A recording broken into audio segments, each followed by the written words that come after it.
Hey, what's good with y'all? What's good? Give me 1 second.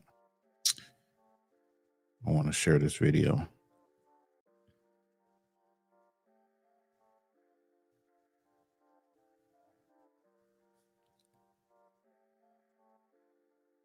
Got to share it to the group.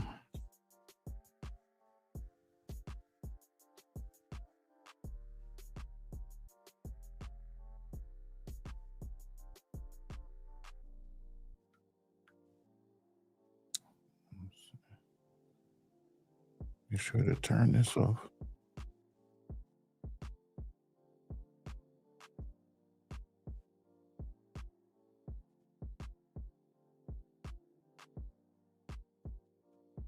Yeah.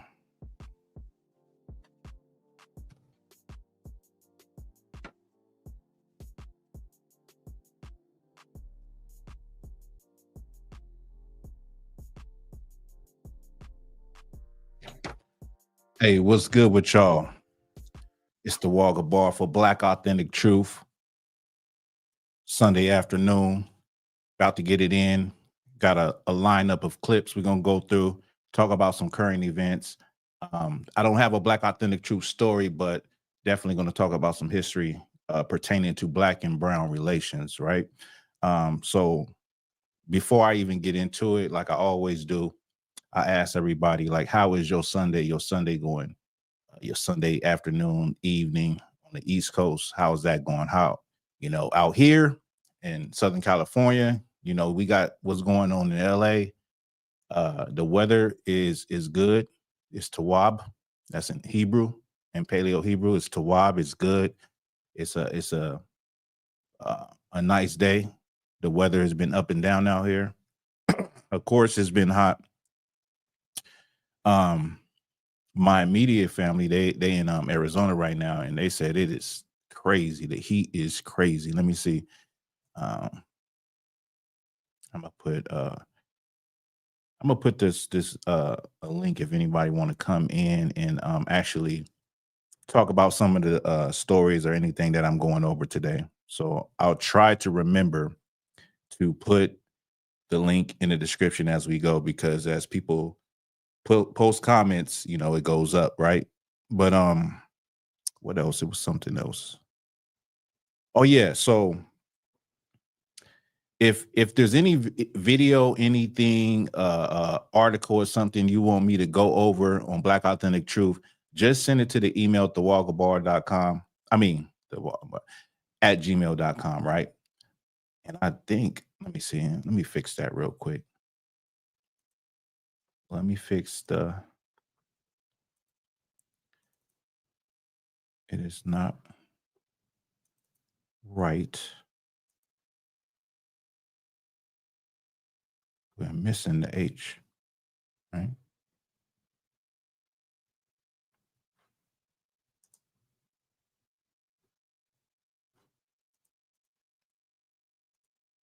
Let me fix this.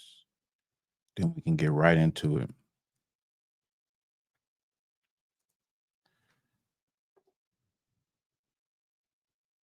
I'm live on Facebook also. I usually don't go live on Facebook only because my Facebook has been like, it seems like it's been shadow banned for the last 3 or 4 years. It stopped at I think it's like 7,000 followers. It stopped. It's like I don't get any traction on that page, and I've been shadow banned before on Facebook. Originally on Facebook, I had almost 90,000 followers, but my page was hacked. Then the next thing you know, I was shadow banned, and so when I made this new page, it's like it's no traction. So I'm guessing there's definitely something going on with that new page, but I'm going live from it. Who knows? Let me see. All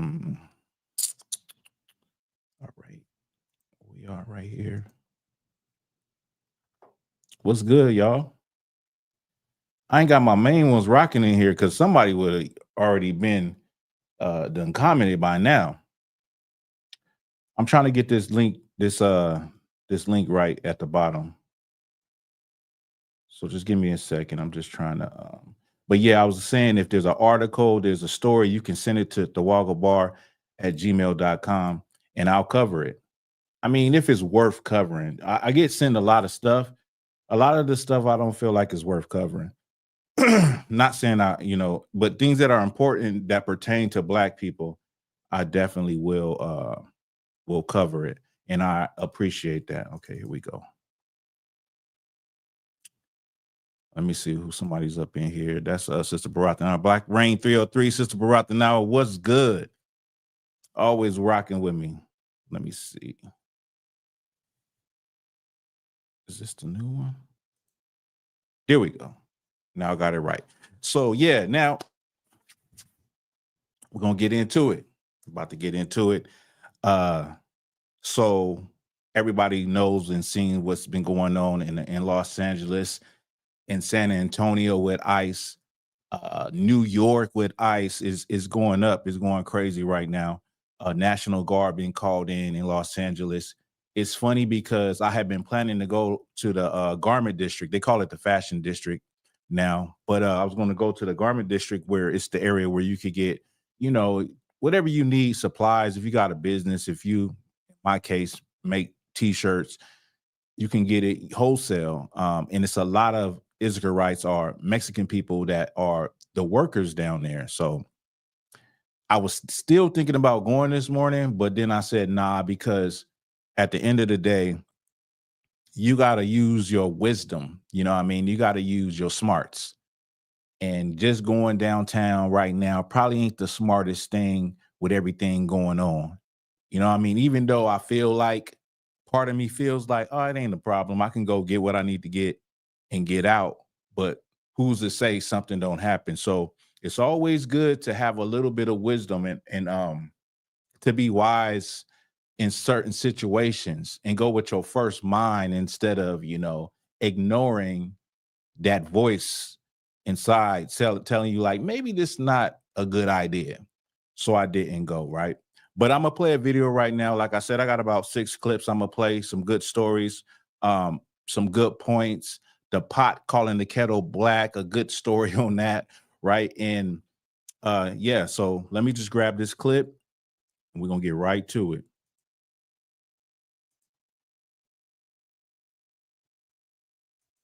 Maintain order. President Trump sent 2,000 members there after 2 straight days of violent protest over ICE raids. In some instances, protesters damaged property and even vehicles, including a police patrol car and a city bus. Police say several people were detained last night. ABC's Alex Stone has more. Protests escalating into clashes with law enforcement following immigration raids that have sparked outrage across the country. You cannot just come into the community and terrorize citizens the way you did. This ICE activity in the city of Paramount erupting in chaos on Saturday. Aerial footage showing protesters blocking a bus carrying agents. To disperse the crowd, Border Patrol agents in riot gear and gas masks deploying tear gas. The FBI is asking for help identifying someone seen throwing rocks at vehicles leaving the protest area. California's governor in a post on X saying the federal government is moving now to take over the National Guard and to send in 2,000 troops. Gavin Newsom calling the move an escalation. President Trump responded on social media calling on Newsom and LA city leaders to quell the violence. The Department of Homeland Security is calling for an end to what it calls a violence against ICE agents who they claim are facing a 413% increase in assaults when carrying out arrests. U.S. Border Patrol Chief Michael Banks said Saturday afternoon several arrests have been made for alleged assaults on federal agents. Alex Stone, ABC News, Los Angeles. At home, an anti-ICE rally spiraled into protesters versus the NYPD. This was outside Federal Plaza in Lower Manhattan yesterday, all in response to rough arrests on Friday, including a Dominican migrant named Joaquin Rosario Espinal, who was arrested after his immigration proceedings were dismissed. Police sources tell us at the protest, more than 20 people were taken into custody, led away in zip-tie handcuffs. Their due process rights are being trampled on in this building here, and they're being held here. So we're here to oppose this. This whole criminalization thing, this whole turning people into terrorists, I think leads us down a really dark path that I'm not here to see. I'm an American.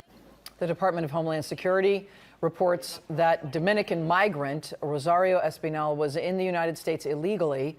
That's what they said, and they claim he resisted arrest and punched an officer. Now, it's crazy, everything that's going on. I seen a video with a brother that was a teacher, and it was during the graduation where ICE came in and started snatching parents while the children were walking the stage. So there's a lot of emotion going on right now, and you're seeing actual families being torn apart. And from what I understand from the brothers I spoke to, my Issachar Mexican brothers, is that at this point, they're just grabbing anyone. Like, it doesn't matter. They're grabbing you, and then they ask questions later. When they ask those questions, you might be in a whole nother country, because literally they're grabbing people, throwing them in a van, and overnight shipping them to a whole nother country, to those prisons, El Salvadorian prisons or whatnot. And so there's a lot of tensions and a lot of pushback. And I think, when it comes to the rest of the world, the rest of the nation, as far as how other people are viewing it, you have Black people that are saying, listen, I don't care. They voted for Kamala, and now they voted for Donald Trump, and they didn't vote for Kamala, and now this is the fallout. Like, or you have Black people saying like, oh, well, this and that, like Mexican people are racist towards Black people, blah, blah, blah, right? And I don't think none of those people are from the West Coast. I think these are Black people that live in other areas, because here in Southern California, I can speak for Southern California, I can speak for California, I can speak for Texas, and some other Western states where Black and brown are united on a united front, right? It's the only time you really see that is in the prison system, or if you're in the streets, if you rep a hood, right? Like gang activity, that's the really only time you see where there's this sort of prejudice towards one another. So you see this uprising, right? And you see what, ICE is doing. And this is reminiscent of families being broken in half and ripped apart. This is reminiscent of the not transatlantic slave trade, but being on a plantation where your family could be ripped apart. Like, everything could be going good. Everything could be, on the up and up. And then one day somebody comes and they talk to the master, and next thing you know, they're taking your babies, or they're taking your wife, or they're taking you, and your family is ripped apart. So these are high emotions. And see, this has been going on since the time of Barack Obama. People don't really know that ICE has been in effect since Barack Obama. So, but the thing is, Trump is more pronounced with it. Like, Trump's his run for the presidency was based on a prejudice of Black and Mexican people. And of course, the majority rules, and the majority of the people, that's what they wanted. They wanted Trump to enforce the things that he said he would do. So he was more blunt with it, even though it was happening during Barack Obama, it was happening during Biden's administration. They're just more blunt with it. It's getting more publicized in the media now. And so the tensions are high. But see, on the West Coast, you see that people are fighting back. People, it's not like you could just come and do that in LA. You couldn't, Now they've been doing it everywhere else. Another point I wanted to make is that although this is not targeted towards Black people, this is opening the gates for them now to start to criminalize Black people. So if you think that this is not going to touch you, that this is just going to be it, like, you're sadly mistaken. You're sadly mistaken. And I want to talk about a little bit of history between Black people and brown people. Many people don't know this, because most people in general do not care, or it's not concerned with history. Now, when it comes to Black and brown relationships, right? And before I go into that, let me just tackle this thing. It's another thing with, because I follow D.L. Hughley, and he puts a lot of posts since the time of Kamala losing. he has put a lot of posts, or the people that work for him put a lot of posts up about, ICE and,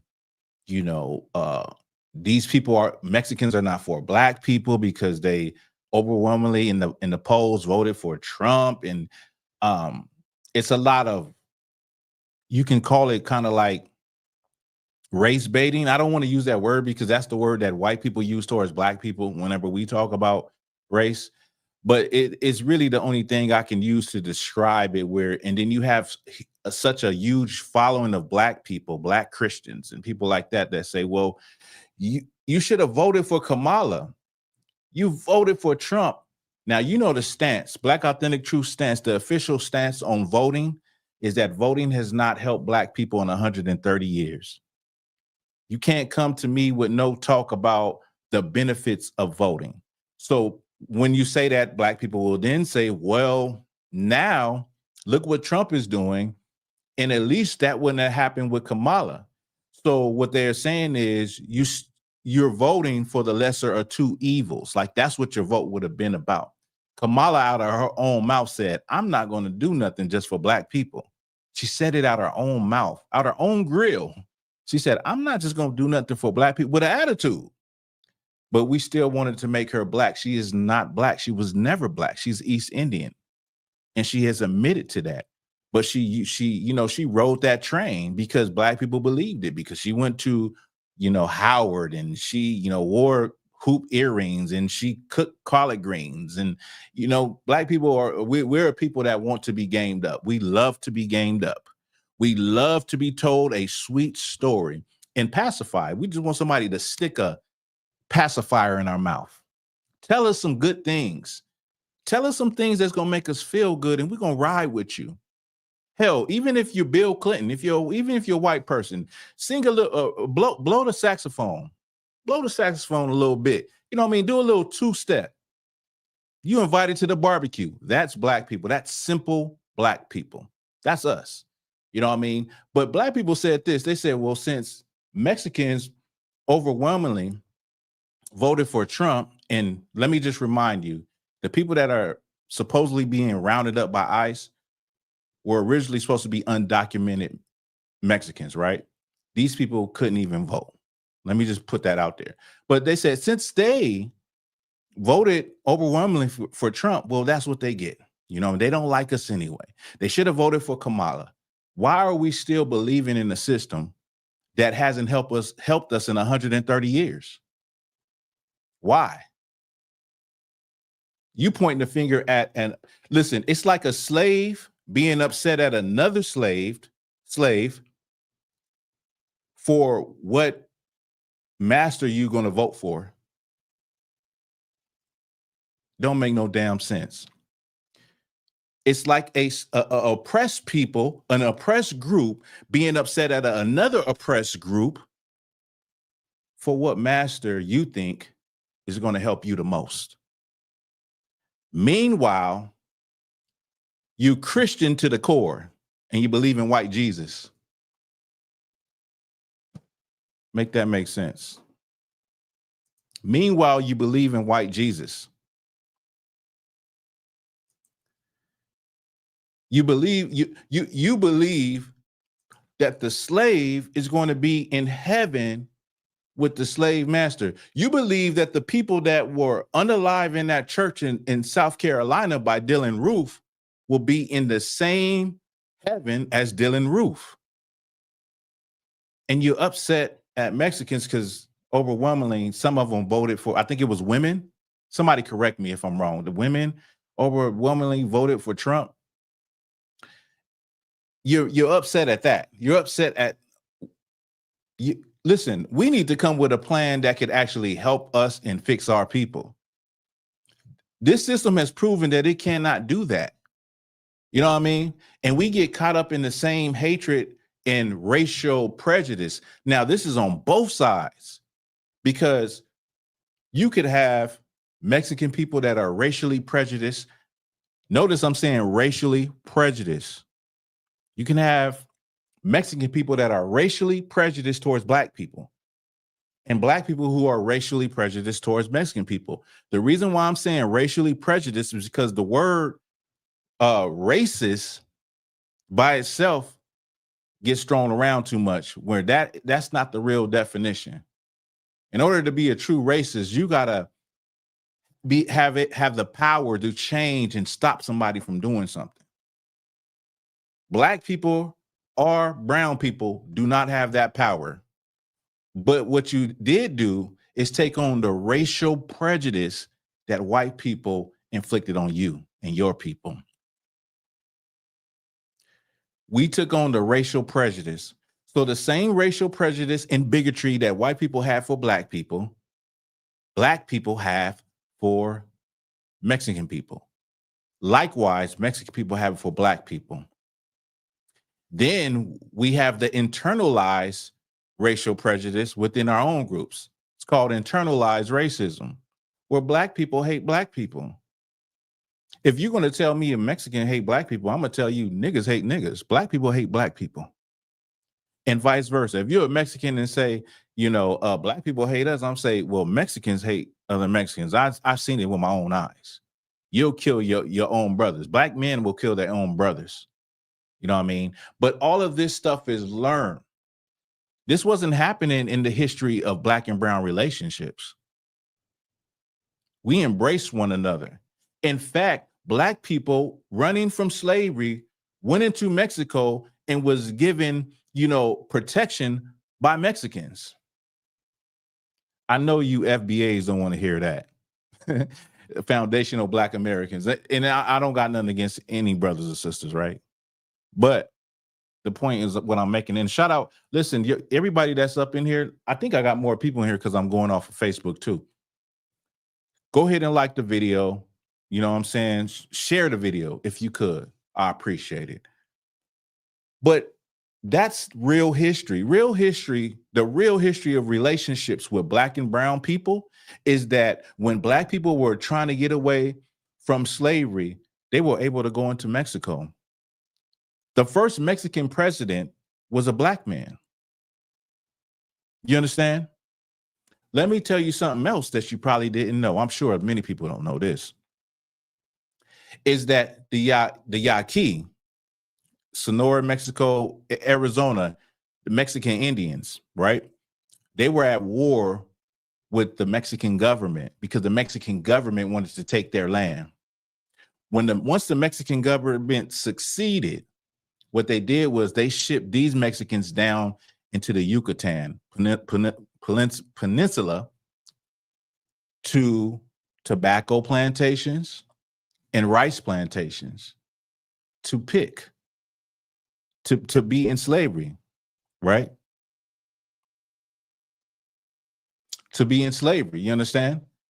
So these Mexicans were put on plantations.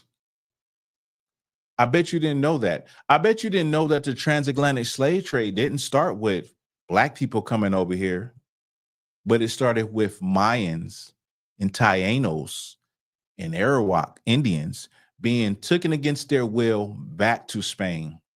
That's what started the transatlantic slave trade. Black people went into it a little later. I bet you didn't know that. I bet you didn't know that Mexicans, through the Bracero program, were brought here to work during World War II. Brought here to work. And then they came something years later called Operation Wetback to send them back to their country. You probably didn't know that the Brown Berets linked up with the Black Panthers and tried to work together. There's a rich history between black and brown, and I can go on and on about black and Native American Indians. How the United States government did not want them to come together because they felt like they would be too strong. So what they did is they found people that they could give bribes to help them run down the slaves and help them fight other Native Indian tribes. You see, there's a common denominator in the middle of all of this. You guess who the common denominator is. I just gave you the equation, right? Infinite Water says, Bigots and psychopaths come in all colors. We are blinded to it by racial ideologies. The only conspiracy we really need to observe is the one by the psychopaths against the rest.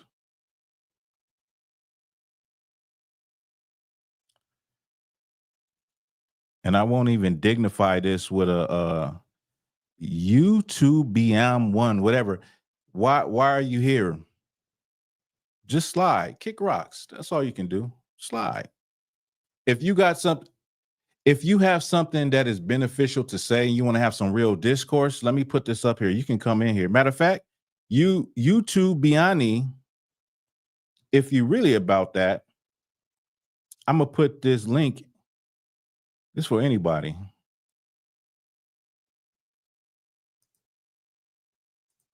Here you go. There you go.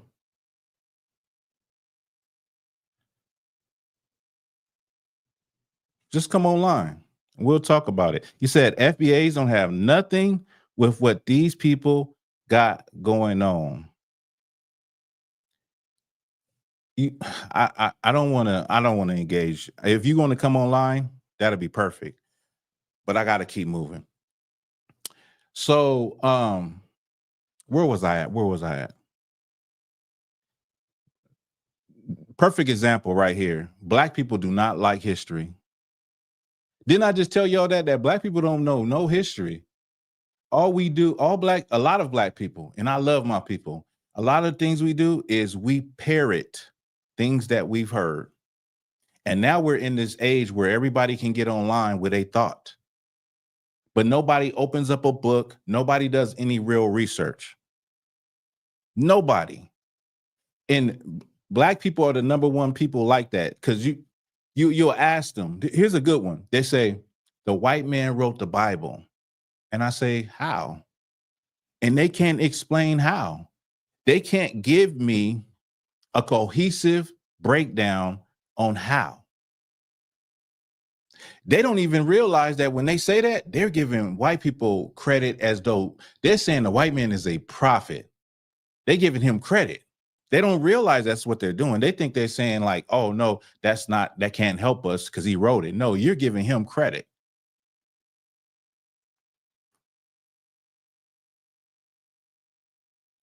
No, Infinite, I wasn't talking to you. I was talking to the person before you.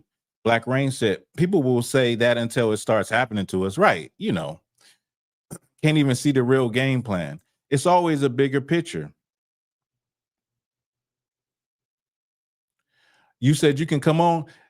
Infinite, you don't have to have a microphone. I mean, if you're coming from a phone, you don't have to have a microphone, and you don't have to be on camera either.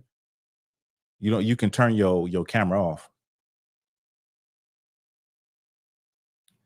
But so where was I at before I got interrupted rudely? Now I'm playing. Right. So that whole thing is crazy. And I just wanted to go into that because there is a historical context that never gets talked about. And I had to talk about that. Like, I don't have a Black Authentic Truth history lesson today. Like, usually I have a story or something. Well, that is the history. That is history. You can go look it up. What I talked about, Yaquai Indians going into slavery, Mayans. When I say Mayans, I'm talking about Mexicans. And when I say Arawaks and Tainos, I'm talking about Puerto Ricans, right? Going into slavery first, the Spanish conquistadors taking them first. That was the beginning of the transatlantic slave trade. This is all verifiable. You can go research this.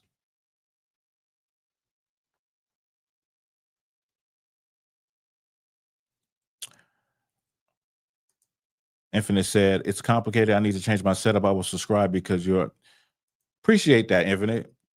I'm always, ready for some reasonable discourse, some reasonable, like with some proof and some logic.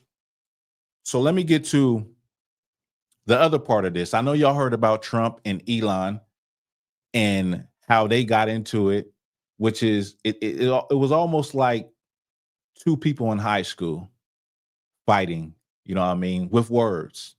But there's some things that came out. Elon said that Donald Trump is on the Epstein files. Ooh wee.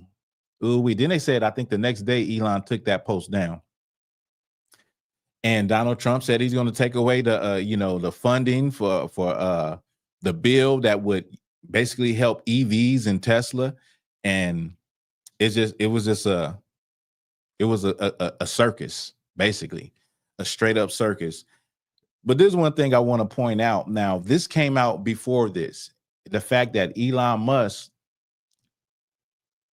people were saying that he took a lot of drugs and he had a whole bag that he carried where he held all of his drugs. And there's a video with him in the Oval Office while Donald Trump is speaking, and he looks like he is zooted to a T. So I'm going to play this article. This clip, and then we're going to get into it. All right.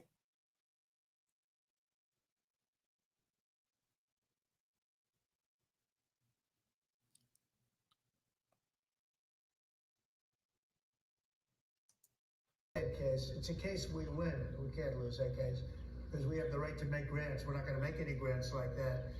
But I don't think Harvard's been acting very nicely. I think Columbia wants to get to the bottom of the problem. They've acted very well. And there are other institutions too that are acting, but Harvard's trying to be a big shot. And all that happens is every 3 days we find another 100.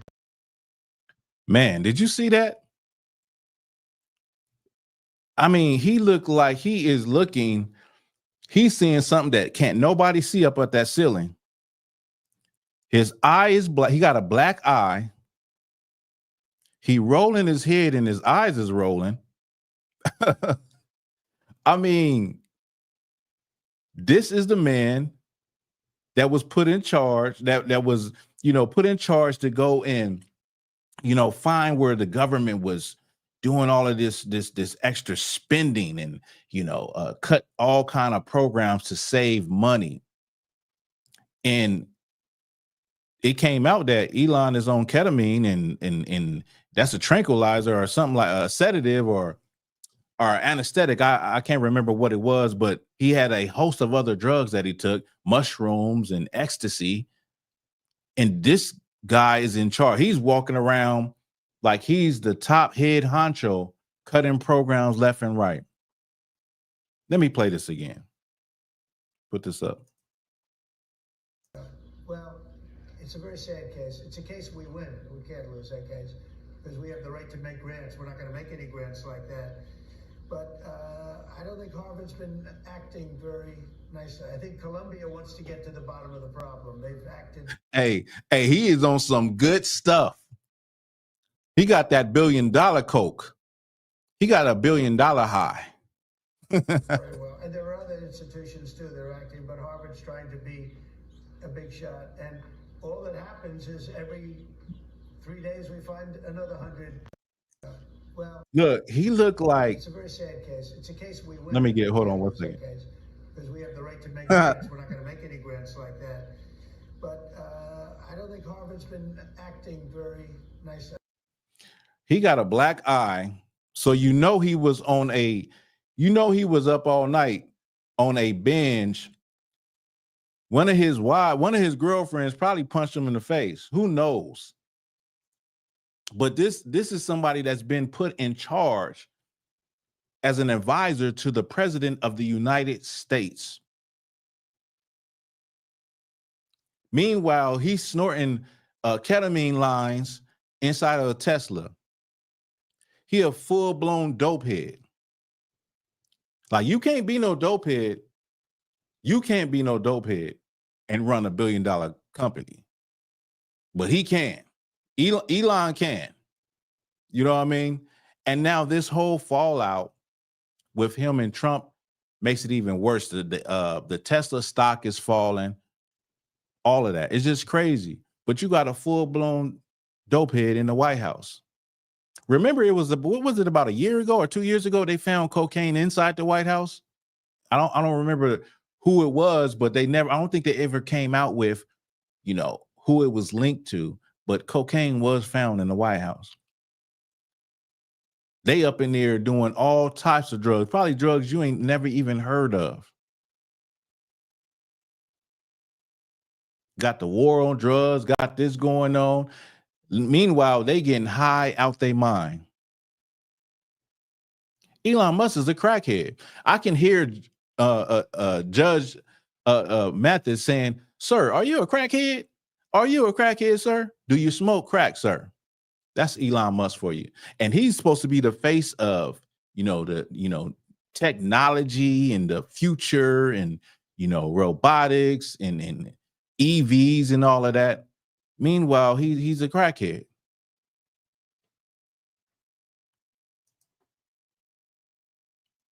Drugs or not, rolling your eyes is rolling your eyes, as well as by much more than heavy about his drug use. We saw him smoke weed on Rogan years ago, but big denial.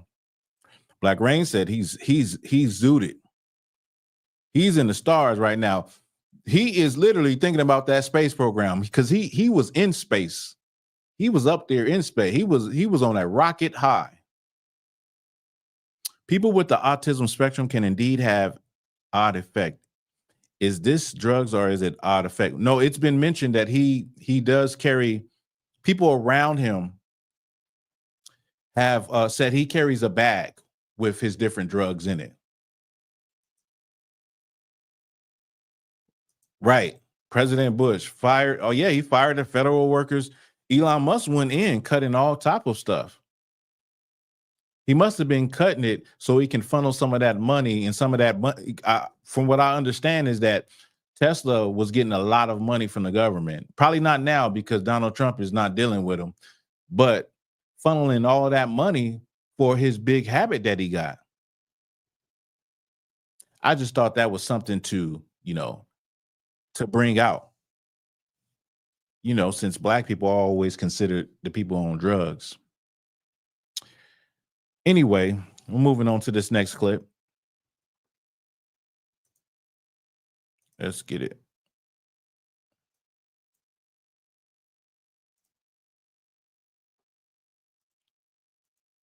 Officer with it, you know what I mean? Because it's like, we just got to make sure we get you to the point to where you can succeed.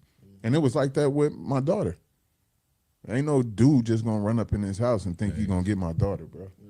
Nah, it ain't how we go. Come knock on the door. Come sit down and hang out with me. Come sit on this couch and talk to me. If you think my daughter or my son, daughters are my son. Now, this is, before I go into, let me just grab this real quick. This is a good clip for the importance of a father being in the house.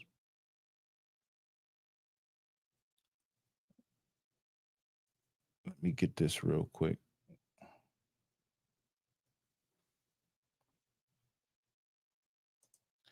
I'm going to play it one more time. My apologies, y'all. Let me just,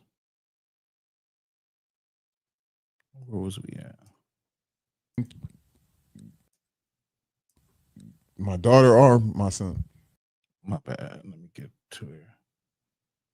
We just got to make sure we get you to the point to where you can succeed. And it was like that with my daughter. Ain't no dude just gonna run up in his house and think you're gonna get my daughter, bro. Man, that is the protection of a father. He said, ain't no dude just gonna run up in this house and think he gonna get my daughter. Also, in this clip, he's talking about his son, but he's talking about his son and his daughter. How he's showing his son how to choose the right type of woman. And then he goes to his daughter and says, well, ain't no man is just going to think he can get my daughter. He's going to have to come into this house. He's going to have to sit down with me, and we're going to have to chop it up. Like, ain't nothing, the stuff that you think is going to happen on my watch. And that's the importance of what a father brings to the table, right? Let me play it a little bit more. No, it ain't how we go. Come knock on the door. Come sit down and hang out with me. Come sit on this couch and talk to me. If you think my daughter or my son, daughters are my son. So that's beautiful, y'all. And y'all don't understand how important that is in order for the future, so that your daughter don't end up a single mother. that your son don't end up going through women, to choose the right person from the gate. But it starts with the parental advisement. It starts with your father being in that home. Okay. And I'll go even a step further to say his father also. So it's not just one-sided. It's both parents coming together. That's biblical. I know a lot of y'all don't like the Bible. You say the white man wrote the book. But if you want to know how to stop single parent homes, if you want to know how to stop promiscuity, you want to stop absent fathers being in a home, then this is what you should do. This is how you should do it. You should sit your daughter down and tell her, the man that you're going to get with, make sure he's the right one. Matter of fact, I want to meet his father, and we're going to sit down together and we're going to get to know one another so we can make this decision together, or whether or not y'all both are compatible or not. That's a beautiful thing. And let me just go into, I'm going to have to read this scripture, right? Because this is expressly exactly what happened to the Black community. Fathers being taken out of the home. Okay. So let me read this. This is Mark 3:27. It says, no man can enter a strong man's house and spoil his goods, except he first bind the strong man, then he will spoil his house. Meaning you can't go into a man's house if he's in that house and mess up his goods, spoil his goods. What is it saying? You can't destroy a man's house. You can't, beguile his daughter. You can't, convince his son to do crime and come outside and, be a YN if he's in that house. But if he's binded, meaning he's somewhere tied up with his hands behind his back, he can't do anything. He can't protect his family. He can't rear and lead his family. And that's what happened to the Black community. You wonder why you look at the Black community and you see the dysfunction you see? It's because from the time of the plantation, Black men have not totally been in control. They have been handicapped. And then once they were free, they started to follow the philosophies of America around the 60s. And all of the ideas that America gave our people, gave our women, women's liberation, sexual revolution, the LGBT movement, all of these things then destroyed the house because there's no man in that house.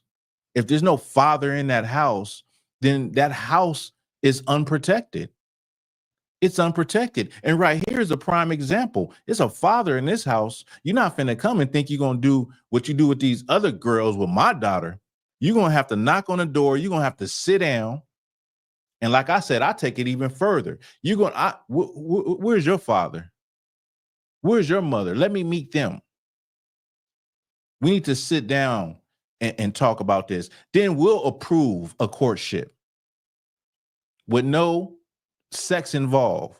We'll approve the courtship and see where this goes.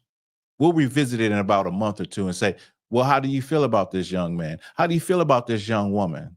Is this a woman you can see being with her for the rest of your life? Is this a man you can see being with him for the rest of your life? Yeah, I like him, daughter. I approve of him now. But what do you think, since you done, got to see how he really is? This is real protection. This will produce healthy families. This template will produce healthy families from the start. Not like how we do now in the Black community, where you don't have no oversight. Can't nobody tell you nothing. You go out there, you have sex with a man, you're pregnant. The man leaves you. You go out as a young boy, have sex with a woman, she's pregnant. You're afraid. You don't even want to take the responsibility. Or later you find out that she's a mean, evil, wicked woman. You can't be with her. Well, if you went through a proper process of getting to know a woman, of what I just explained, these type of things wouldn't happen. And you'll see a decrease in absent fathers overnight. You'll see a decrease in single mother households overnight. You'll see a decrease in all of those things that go with it. Abortion, STDs, all of those things that go with that. You'll see a decrease. Do I have a point or not? I think I do. So yeah, I wanted to bring this out because I thought this was an excellent example of a father being in the home and the things that you cannot do when there is a strong, masculine father in that house. There's some things that are not going to be able to get into that house. There are some ideologies and philosophies and outside and social media and all of those things that, younger people are prone to follow. They won't be able to penetrate the leadership of that man in that house.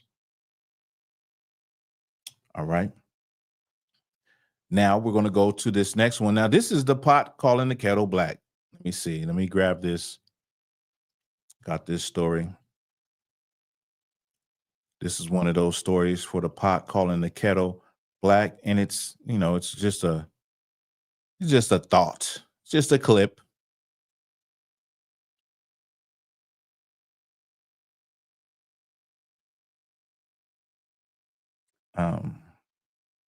Where we at? In Vancouver, Washington, a man says he had to fight to protect his family when a now former DoorDash driver showed up at his home with a gun. That driver was apparently upset over how he was tipped.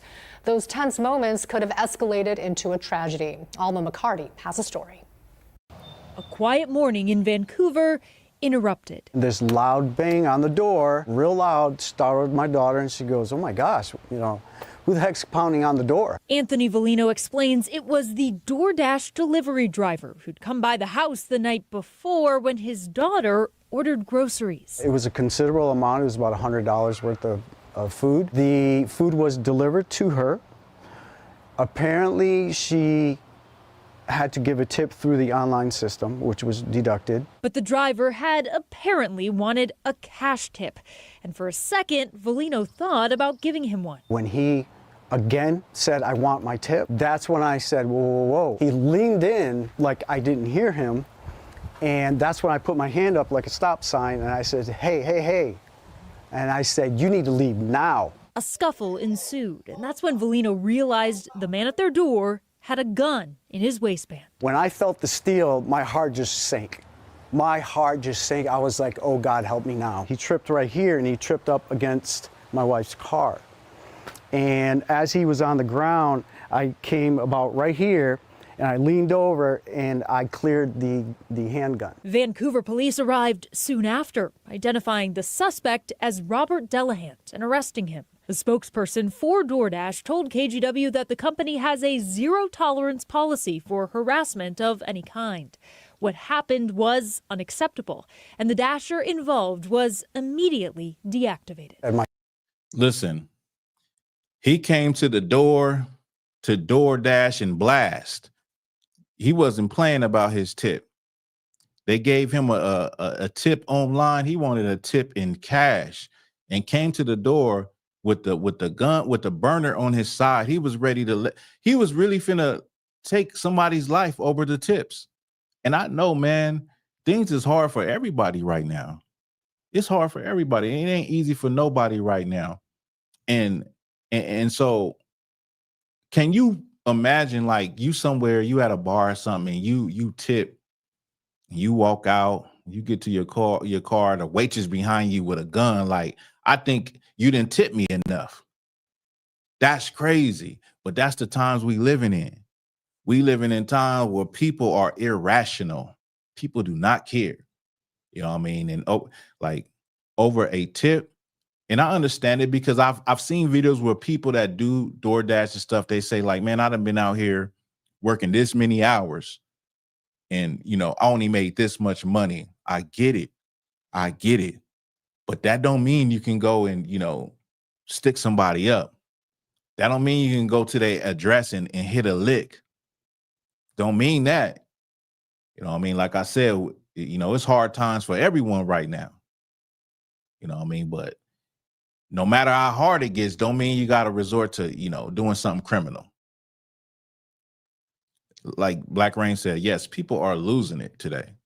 In these days, people are losing it. You know, that was totally irrational. That was totally irrational. Corey Scott said, sending children to school against their will is slavery.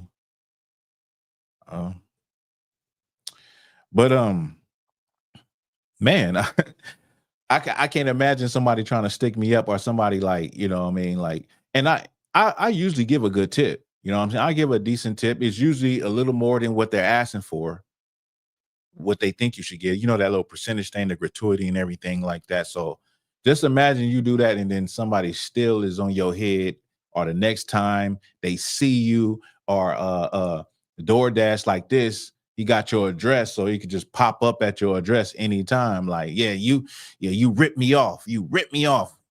You should have gave me a bigger tip. Matter of fact, I wanted cash. You know, like, that's crazy.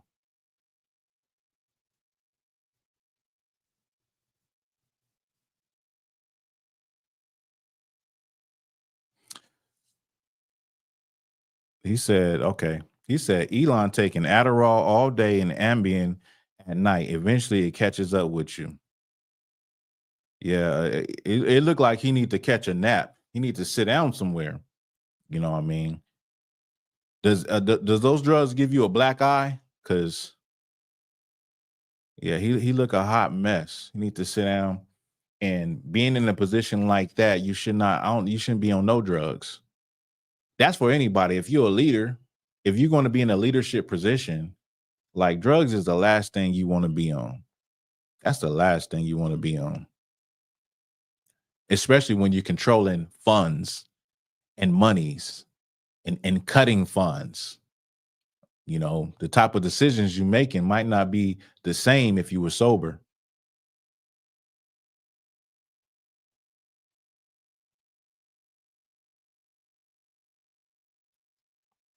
Yeah, I hear y'all. I see you.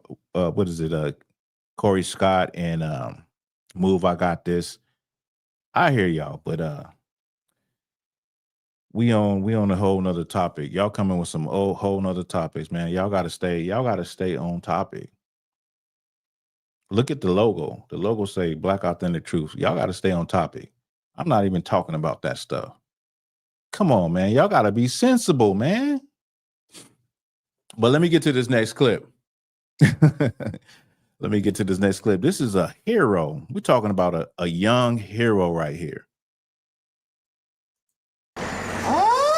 Petersburg firefighters heading to the scene Tuesday morning knew from the smoke in the air the fire had a big head start. I was about 3 miles away, and off in the distance, I could see a large column of black smoke. It was coming from the direction of where the house fire was dispatched.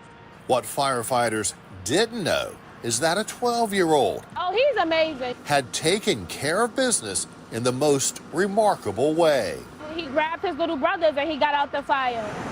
Moments before the call to 911 that there was a house fire here on Burke Street, the rising 7th grader noticed something was wrong inside the house. My mother-in-law told me that my son told her that he smelled fire, and they went downstairs because they thought it was his little brothers playing, but it wasn't. Ramir Parker, his 2 brothers, and his grandmother made it out of the house safely, firefighters say, because of his bravery. Okay, you did good, right? He's amazing. I'm just happy he got them out the fire, right? You happy? The first fire engine on scene laid down 700 feet of hose from the fire hydrant to the engine in front of the house, and blocking a straight path to the house, live power lines. They were on fire across the front yard and across the street. As firefighters battled the intense fire, the family that had been inside was safely across the street. A 12-year-old knew his house was on fire, took time, got his 1-year-old and 2-year-old brother out of the house, made sure his grandmother was out. That's things you would expect out of an adult. This 12-year-old stepped up and saved 3 lives today, and we as the Petersburg Fire Department could not be prouder of him. It took firefighters about 20 minutes to get the fire knocked down. This was a very involved structure fire, multiple floors. And because of the amount of fire and how quickly it spread, there is no doubt in this fire chief's mind, Ramir Parker is a hero. I thoroughly believe that with the amount of fire and as quick as it went up, that this young man did save some lives today. Fire investigators are ruling the fire accidental due to an electrical issue downstairs. In Petersburg, Wayne Koval, CBS.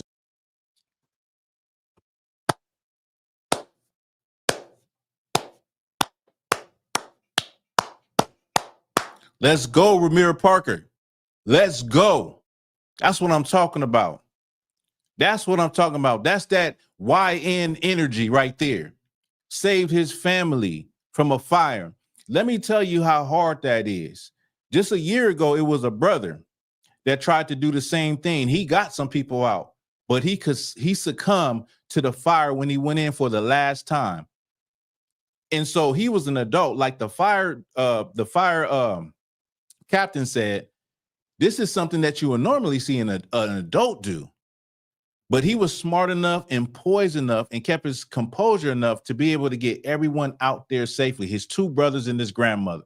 Shout out to that young man. That's the type of bravery that we need. That's the type of thing that should be congratulated. Somebody should set up a GoFundMe for Ramir Parker. Let's set up a GoFundMe for this young man. You know what I mean? That's amazing.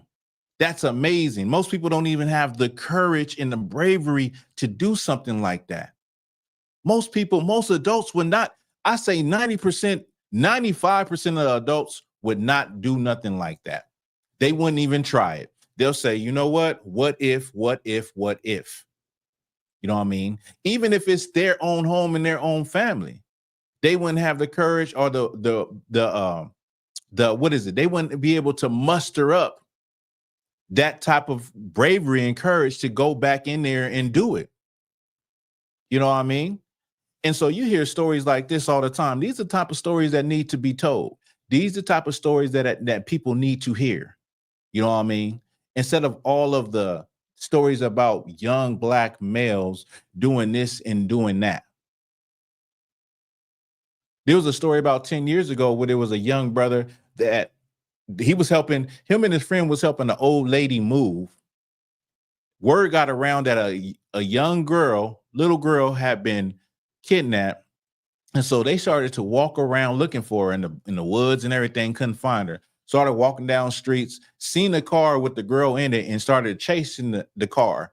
And they chasing, and the car going down streets, and they chasing. And finally the car went into a dead end.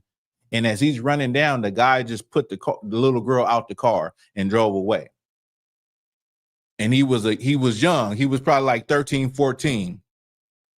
But this is the type of bravery and these are the type of stories that we need to hear. Not all of these, negative stories, YN stories about negativity. What about the positive things that young Black males do every day in this world? So shout out to that brother. He deserves all the credit. He deserves all the praise. They should give him the highest praise that you can get as a firefighter, because he showed the type of bravery that an adult would show. And he don't got all the equipment on. He don't got all the protection. He's just a little boy. You see how small he was. You know what I mean? He needs a GoFundMe. His family needs a GoFundMe for his bravery. Let's do that. And you know what? I remember one time, and I didn't even remember this. I don't remember the age I was, but I was young, and I was told that I saved my family from a fire, but I couldn't remember it. I only have little bits and pieces because I was very small. But I woke everybody up in the middle of the night while the house was on fire, while the stove was on fire, and it was full of black silt, that smoke. And so you had to get on the ground to get out, because if you inhale that stuff, you'll pass out like that. So that's very dangerous. But, I can identify with that, even though I don't really remember like that. I have bits and pieces of the memory, but come on, man, at 12 years old, doing something like that and being successful at it, man, he deserves all the praise, man. One more time for Ramir Parker. We need to point out those things for our young Black youth, man. That's admirable. That's admirable. You know what I mean? But anyway, y'all. Exactly. He's my hero too. He's my hero too. He's my hero too. Might just make a shirt with his face on it. You know? But yeah, shout out to everybody that's been rocking in here. I had a lot of people rocking in here, you know, a lot of people not on topic. I appreciate y'all too. No sweat. You know, and listen, this is Black Authentic Truth, where we bring out things about, you know, Black people. Today we talked about some brown authentic truth, but this is a place where, you know, I talk about history. I talk about the identity of Black people. I talk about current events and, you know, the past, of course, because without the past, you know, the things that happen in the future are bound to repeat themselves. We need to know what happened in the past in order to be able to see the things that are happening today and recognize them as just things that happened before. All right. So with that, y'all, I appreciate my main ones for always rocking with me. I got a high holy day tonight I got to get to. Usually my lives are a little longer, but nothing, you know, I don't think I left anything on the table. I think I let it all on the table. Appreciate y'all. I'll see y'all next Wednesday and definitely next Thursday. With that, y'all, this is Black Authentic Truth. Peace. Y'all have a good evening. You know, stay out the way. Don't go outside. Don't get involved in no trouble. You know what I mean? And enjoy yourself. Get ready for tomorrow, Monday, for work. Peace, y'all.